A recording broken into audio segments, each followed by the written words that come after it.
શું પોઝિટિવ મુશ્કેલ છે? આપણે જેને મુશ્કેલ બનાવીએ છીએ. ચલો આજનો નવો દિવસ, નવી શરૂઆત કરીએ.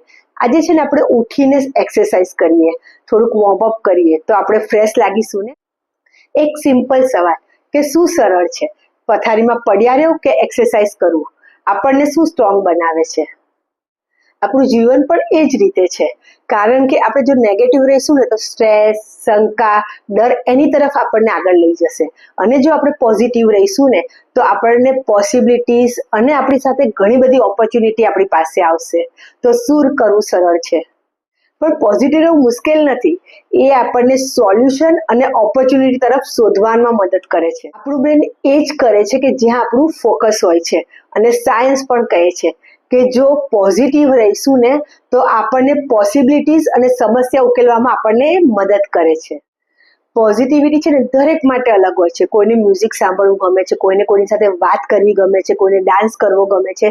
તો આને છે ને આપણે આપણી પોઝિટિવિટી જાતે શોધવાની છે અને એને હેબિટમાં લાવવાની છે. આજનો એક ટાસ્ક આપો. ભગવદ્ ગીતાનો શ્લોક, કર્મણ્યે વાધિકારસ્તે મા ફલેષુ કદાચન મા કર્મ ફલ હેતુ ભૂર્માતે સંગોડસ્ત્વ કર્મણે. Thank you, thank you, thank you.